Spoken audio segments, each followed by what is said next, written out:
You've been lied to. Not maliciously, not by some shadowy cabal of financial gurus with offshore accounts and matching Rolexes. You've been lied to by a story so seductive, so perfectly engineered to match the deepest human desire for freedom, that almost nobody stops to question it. The lie is this: that money can work for you while you do nothing.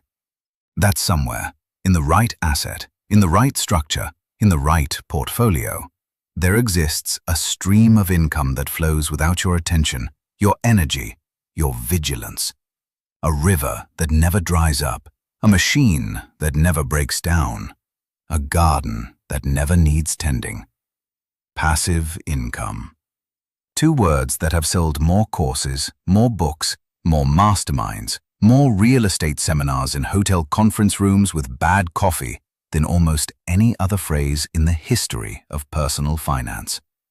Two words that have convinced millions of intelligent, hard-working people to make decisions they would never make if they understood the actual physics of what they were buying into. Here is the truth, and it is not comfortable. There is no such thing as passive income in its pure form. There never was. There never will be. What exists instead is deferred labor, transferred risk, and the illusion of stillness in a system that is always moving. Think about a snowball. Not the kind you throw, the kind you roll down a hill. Warren Buffett used this metaphor his entire career, and it is the most honest metaphor in finance. A snowball rolling downhill accumulates mass. It gets bigger. It moves faster. It looks, from a distance, like it is doing something magical, something effortless, something automatic. But here is what nobody tells you about the snowball. It requires the right hill. It requires the right snow. It requires someone to keep it on course when it drifts toward the rocks. It requires someone watching, always watching. Because a snowball that hits a boulder does not pause. It explodes. And all that accumulated mass, all that beautiful compounding momentum, scatters across the hillside in an instant. The snowball is your capital. The hill is the market. The rocks are everywhere. And you, whether you like it or not, are the person who has to watch. This is not a metaphor about fear. This is a metaphor about physics. Gravity does not care about your passive income strategy.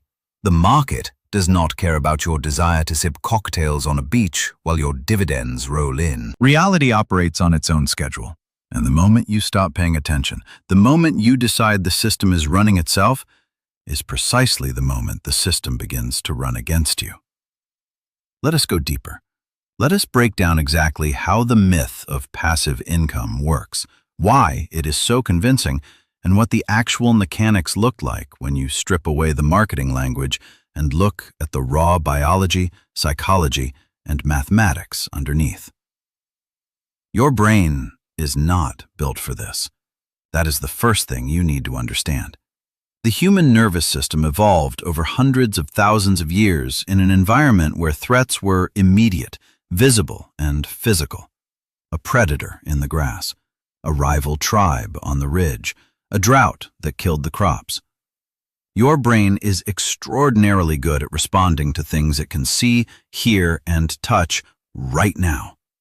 It is extraordinarily bad at monitoring slow-moving, invisible, systemic risks over long periods of time.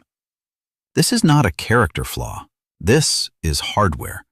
And it is the hardware that the passive income myth exploits perfectly. When someone tells you that you can set up a system and walk away, they are speaking directly to the part of your brain that is exhausted from vigilance. The part that has been scanning for threats since the moment you woke up. The part that desperately wants to believe that somewhere, somehow, the work is done. The system is running. You can rest. And your brain, flooded with the dopamine of imagined freedom, lowers its guard. It stops asking the hard questions. It stops running the numbers. It stops noticing the rocks. This is the first mechanism. Call it the relief trap. The relief trap works like this.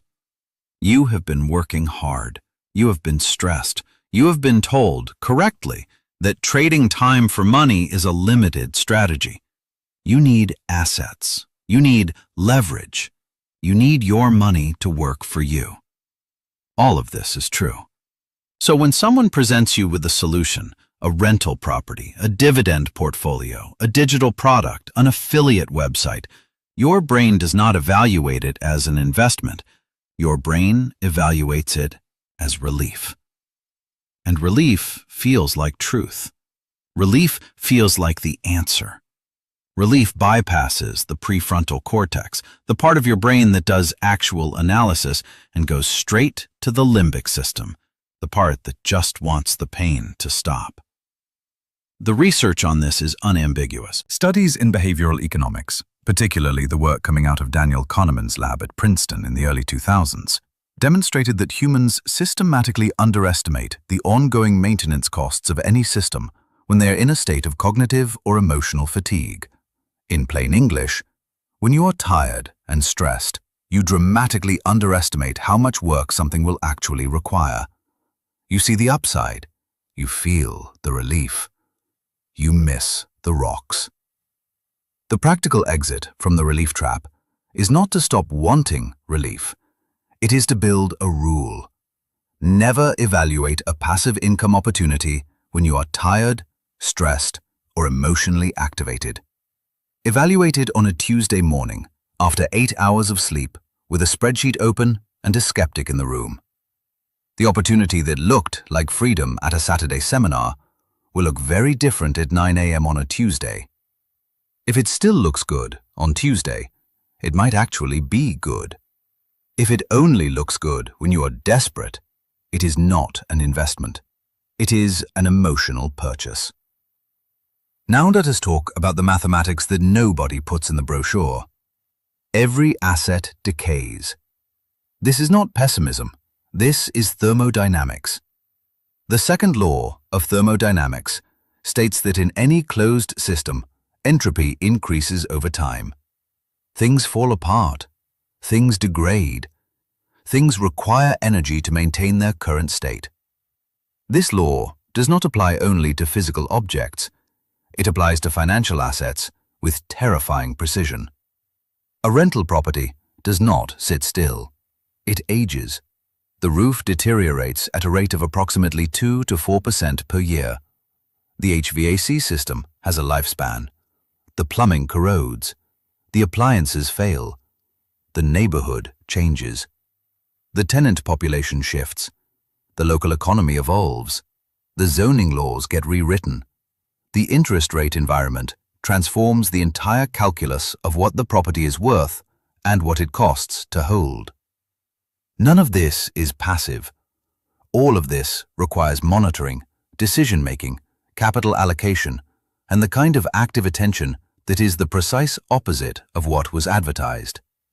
This is the second mechanism. Call it the entropy tax. The entropy tax is the invisible cost that every passive income asset charges you, whether you are paying attention or not. The difference between a sophisticated investor and a naive one is not that the sophisticated investor avoids the entropy tax. Nobody avoids it. The difference is that the sophisticated investor has already priced it in. They know the roof will need replacing. They have the capital reserved. They have the contractor relationship established. They are not surprised when the system requires maintenance because they never believed the system was truly passive in the first place. The naive investor, the one who bought the dream of passive income, is perpetually surprised. Every repair is a crisis. Every vacancy is a disaster. Every market shift is a betrayal. Because they were sold a story about a machine that runs itself, and every time the machine requires attention, it feels like the machine is broken. It is not broken. It was never a machine. It was always a garden. And gardens require gardeners. Here is a concrete example. In 2019, a study by the National Association of Realtors found that the average landlord in the United States spends between 15 and 20 hours per month managing a single rental property. That is not passive. That is a part-time job. And that number does not include the hours spent on major decisions, refinancing, selling, dealing with legal disputes, navigating tax implications, responding to market changes. When you add those hours in, the average rental property owner is working the equivalent of a half-time position. They are just working it irregularly, in bursts, which makes it feel lighter than it is, until it does not. The practical exit from the entropy tax is to build what sophisticated investors call a maintenance reserve. Not a hope that nothing will go wrong, an actual capital reserve, typically 5 to 10% of the asset's value per year, set aside specifically for the inevitable costs of keeping the asset functional. If you cannot afford the maintenance reserve, you cannot afford the asset. Full stop. The passive income math only works if you are honest about the full cost of ownership, including the cost of your own time. Let us move to the third mechanism, and this one is the most psychologically dangerous of all. Call it the attention debt spiral. Here is how it works. You acquire a passive income asset. For the first few months, you pay close attention, you are excited, you are monitoring, you are learning. The asset performs reasonably well. You relax. You stop checking as frequently. You have other things going on. Life is busy. The asset seems fine. Months pass, maybe a year. You are barely looking at it. And then something changes. The market shifts. The tenant stops paying. The algorithm updates. The interest rate moves. The competitor enters. And because you have not been watching, you do not notice the change when it is small and manageable. You notice it when it is large and expensive. This is the attention debt spiral. Every month you do not pay attention, you are accumulating a debt of information, a debt of awareness, and, like financial debt, attention debt compounds. The longer you ignore a problem, the larger it grows. The larger it grows, the more overwhelming it feels to address. The more overwhelming it feels, the more you avoid it. And the more you avoid it, the larger it grows. This is not a metaphor. This is a documented psychological phenomenon called the ostrich effect, named after the popular but inaccurate belief that ostriches bury their heads in the sand when threatened. Investors, it turns out, do exactly this. Research published in the Review of Financial Studies found that investors check their portfolio balances significantly less frequently during market downturns than during upswings. When the news is bad, humans look away. And looking away is precisely when the damage compounds. The practical exit from the attention debt spiral is to build what I call a minimum viable monitoring system. Not obsessive daily checking, not anxiety-driven constant surveillance, a structured calendar-based review process that ensures you are looking at every asset at regular intervals, regardless of how comfortable or uncomfortable the news might be. Monthly for active assets, quarterly for more stable ones, annually for everything with a full audit. The goal is not to eliminate surprise. The goal is to ensure that when surprise arrives, it arrives when the problem is still small enough to solve. Now we need to talk about the fourth mechanism, because this is where the real money is lost. Not in dramatic crashes, not in obvious failures, in something much quieter and much more expensive. Call it the opportunity cost blindness. Every dollar you have invested in a passive income asset is a dollar that is not invested somewhere else. Every hour you spend managing that asset, even the few hours per month that passive income requires, is an hour not spent on something else. This seems obvious. It is not obvious. The human brain is extraordinarily bad at evaluating opportunity costs because opportunity costs are invisible. They are the road not taken. They are the return you did not earn, the business you did not build, the skill you did not develop. They do not show up on any statement. They do not generate any notification. They are the silent drain on your financial life that nobody talks about because there is nothing to point to. Here is the mathematics. Suppose you have $200,000 invested in a rental property that generates $1,500 per month in net income after expenses. That is a 9% annual return. Sounds reasonable, sounds passive. But now suppose that same $200,000 invested in a low-cost index fund tracking the S&P 500 would have generated an average of 10.5% annually over the past 30 years.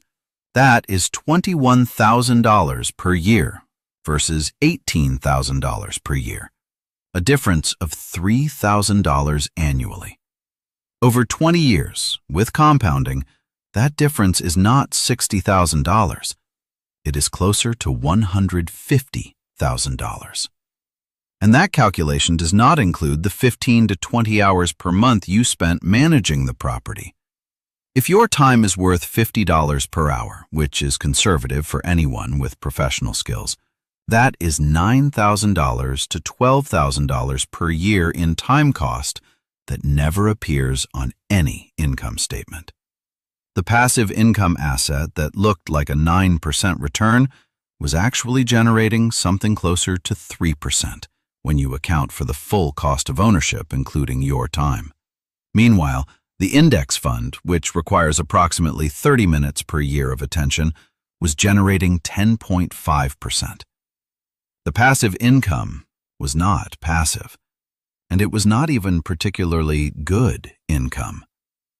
This is not an argument against rental properties. This is an argument against innumeracy, against the failure to run the full calculation, against the seductive simplicity of a number that looks good until you look at all the numbers. The practical exit from opportunity cost blindness is to build what financial analysts call a full cost accounting model for every asset you own. Not just the income it generates.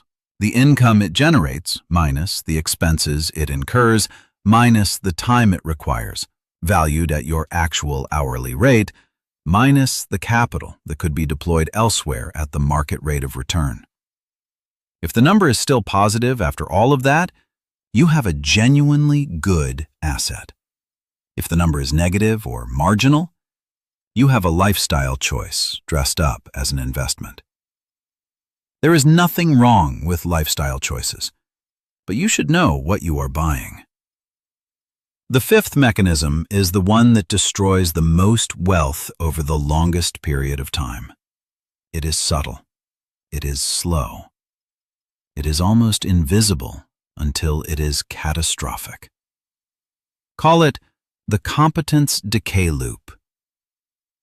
Every passive income asset requires a specific set of skills and knowledge to manage effectively. Real estate requires understanding of local markets, tenant law, property maintenance, financing structures, and tax optimization. A dividend portfolio requires understanding of business fundamentals, sector dynamics, interest rate sensitivity, and portfolio rebalancing. A digital business requires understanding of traffic acquisition, conversion optimization, platform algorithm changes, and competitive dynamics. These are not skills you learn once and keep forever. They are skills that require continuous updating because the environment in which they operate is continuously changing. When you go passive, when you stop actively engaging with the asset, you stop updating your skills. You stop learning. You stop noticing the subtle shifts in the environment that signal that something is changing. And while you are not learning, the world is moving. The tax law changes. The platform updates its algorithm. The neighborhood gentrifies or deteriorates. The interest rate environment shifts. The competitive landscape evolves. And you, with your outdated mental model of how the asset works, are making decisions based on information that is months or years out of date. This is the competence decay loop. Your skills decay. Your information decays. Your mental model of the asset decays. And as your competence decays, the quality of your decisions decays with it.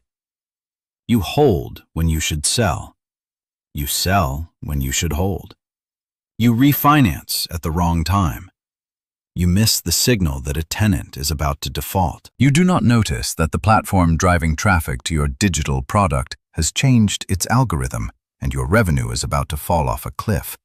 You are flying blind in a plane that is slowly losing altitude, and you do not know it because you stopped looking at the instruments. The research on skill decay is sobering. Studies in cognitive psychology have consistently shown that complex skills, particularly those involving pattern recognition and contextual judgment, begin to degrade within 3 to 6 months of non-use. Financial judgment is exactly this kind of skill. It is not like riding a bicycle. It does not come back automatically when you need it. It requires continuous practice, continuous exposure to new information, continuous engagement with the asset and its environment. The practical exit from the competence decay loop is to build what I call a minimum viable expertise maintenance system. For every passive income asset you own, identify the 3 to 5 most important variables that determine its performance. Commit to monitoring those variables on a regular schedule. Read one piece of substantive analysis about the asset class every month. Maintain at least one relationship with someone who is actively working in that space and can give you ground-level intelligence. You do not need to become an expert again.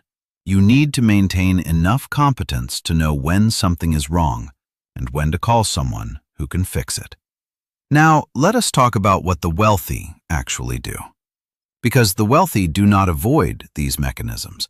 Nobody avoids them. The wealthy have simply built systems to manage them.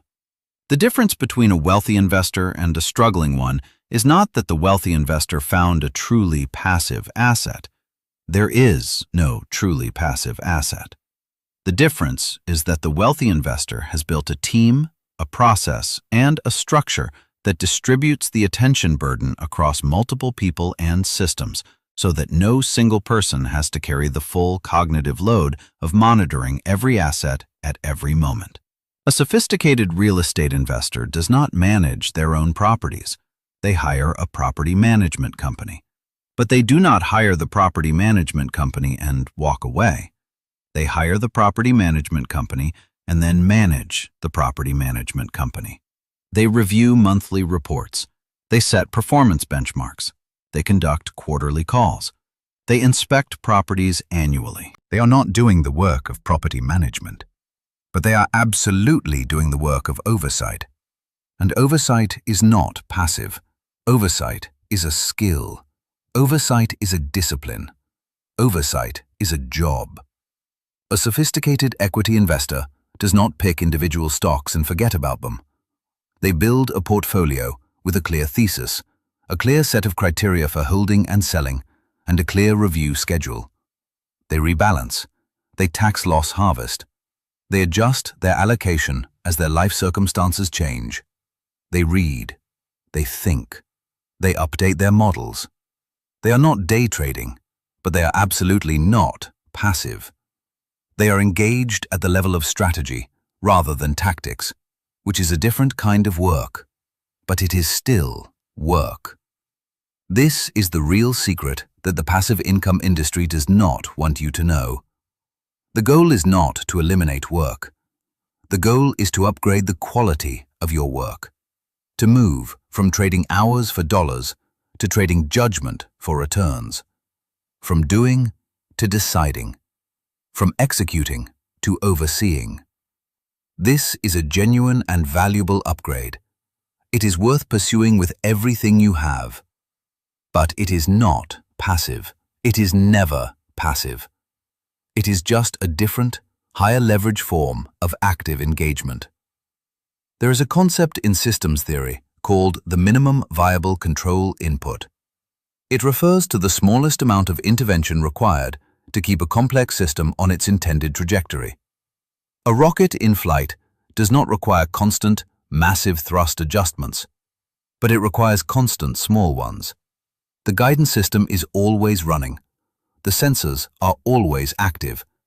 The corrections are always happening, just small enough that from a distance, the rocket appears to be flying itself. Your financial life is the rocket. The guidance system is your attention. The moment the guidance system goes offline, the rocket begins to drift. And in the vacuum of space, a small drift becomes a catastrophic trajectory change very quickly. This is what passive income actually looks like when it works. Not a river that flows without your attention. A rocket that requires constant, small corrections from a guidance system you have built, refined, and maintained. The corrections are small. The system is sophisticated. The results can be extraordinary. But the guidance system is always on.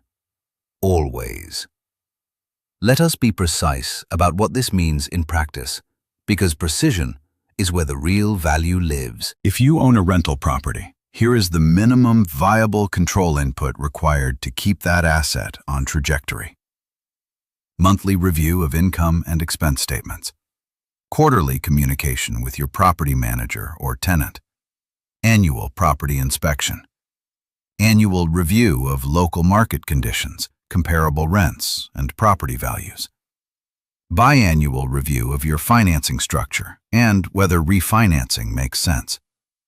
Annual tax optimization review with a CPA who specializes in real estate. That is not a lot of work, but it is not zero work.